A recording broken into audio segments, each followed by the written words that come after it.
In this video, we're going to make one of the most difficult things to teach your horse hopefully seem super easy. Let's get into it.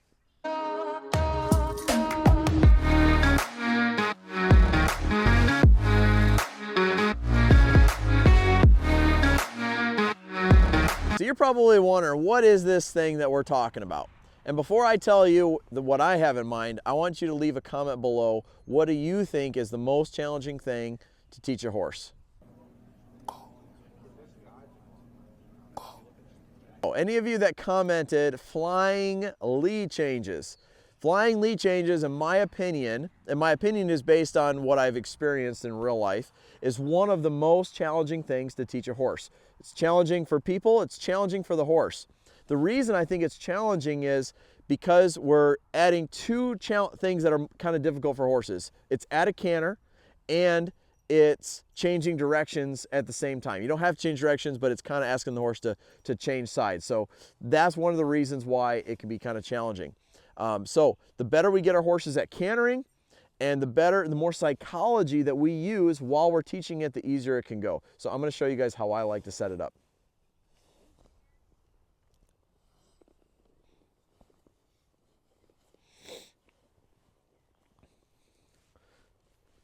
So in my travels of teaching horsemanship, I get to work with Western riders, English riders, and everything in between.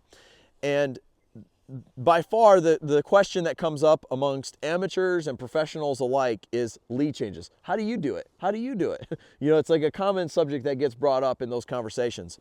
And what I'm going to do is go through what I've learned how to teach it. And this was something that's kind of partial to me because for a long time, I kind of faked that I knew how to train lead changes. I was teaching people how to do it, but I didn't really know what I was talking about. And I didn't know what I was talking about because I'd only trained a couple of horses to do it. And at this stage of my career, I've really tried all the ways how to not do it to finally land on the ways that do work, okay? So one of the biggest things that I learned about training lead changes is how to set it up in a way where you're releasing the horse to the lead change versus pushing the horse into the lead change. So you could do this on a horse that has very few rides all the way up to a horse that's very well trained like this horse.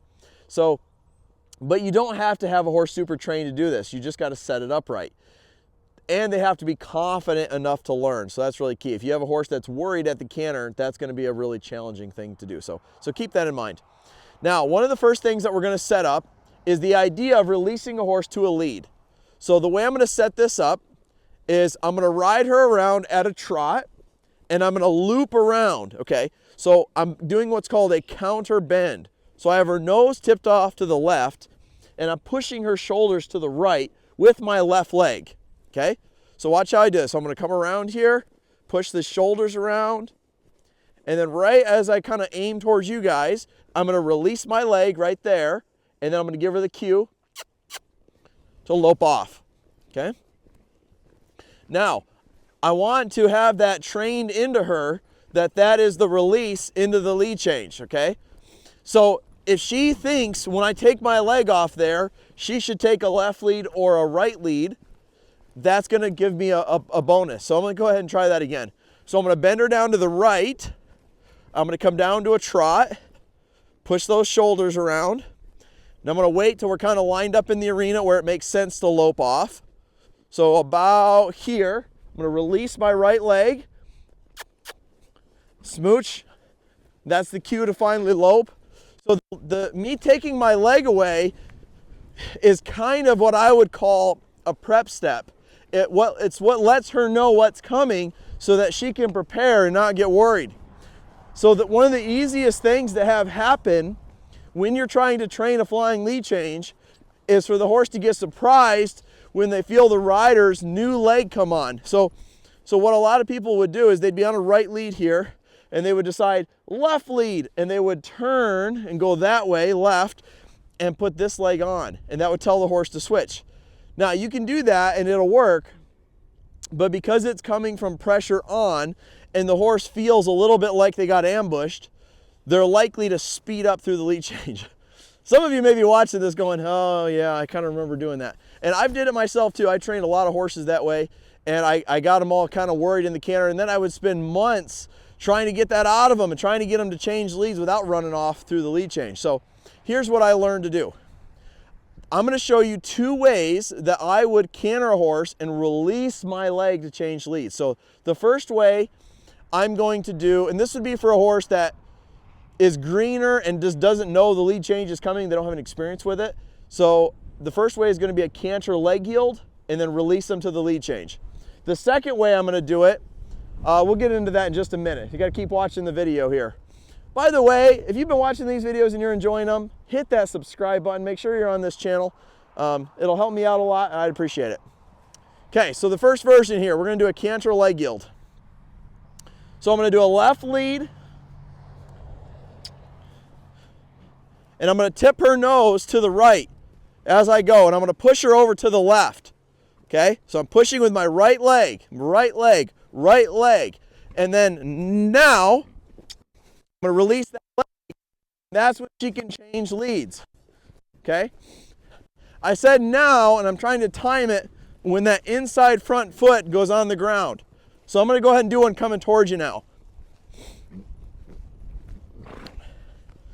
And I don't know if you guys can tell, but it's really cold out here. We just had a snowstorm this morning. It's crazy. There was 2 inches of snow on the ground, and now it's all melted all now here. Here we go.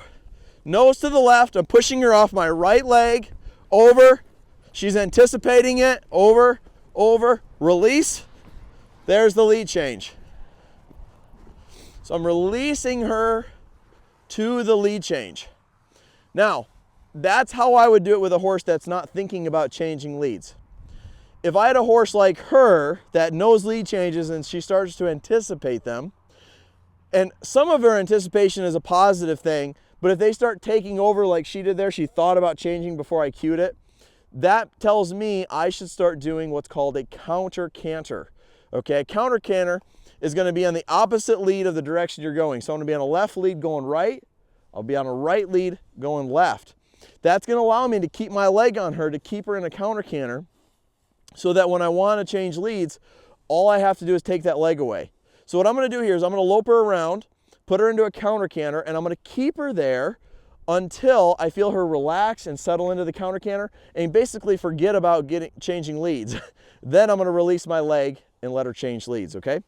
Now, some of you are going, Ryan, you're kind of going through this pretty quick here, and there's probably some other steps along the way, and you're right. I'm giving you the kind of summary version here today. On my Patreon page, I recently had one of my members ask a question about leads and lead changes, and we're going to go through a whole series where we go step by step through all the pieces of it. So if you're interested in seeing that, make sure you stop by and check out my Patreon page. I'll leave a link in the description below. Let's get back to that counter canter. So to set up for the counter canter, I'm going to push her hip over to the left here. So this is going to help me hopefully take a left lead. I'm going to release my left leg now, give her a smooch. There's my left lead. So now I'm focused on my right leg, pushing her around and keeping that left lead. Now, I like how she's doing this. I'm pretty happy. I already feel like I could change leads. Now this is something I've been practicing with her. So she's kind of got the idea. I haven't really practiced those leg yields in a while. But this is, for me, the more advanced version of this. So I'm just going to cruise around.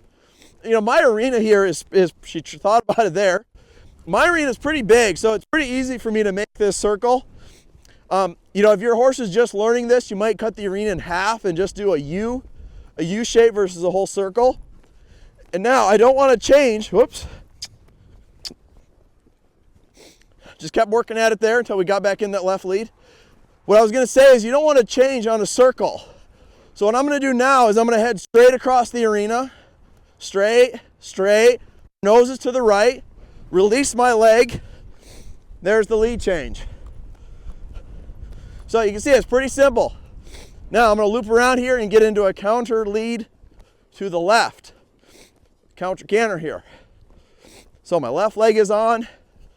And while you're doing this, in a perfect world, you would be able to isolate your flexions. So watch. I'm going to tip her nose to the right. So I'm on a right lead with her nose to the right. Now I'm going to let that go. I'm going to tip her nose left. But nothing should change in her stride. She tried to switch on me there. So I'm going to keep her going. Everything feels good here. So I'm going to get where the camera can see here. I want her nose to the left. Take that leg off. There's the lead change. Very good. So I'll just release her. Now you see me come down back to a walk. I just eased her down. I didn't shut her down and stop or anything. I want her to think about changing leads and then slow down. Something else you got to understand about lead changes is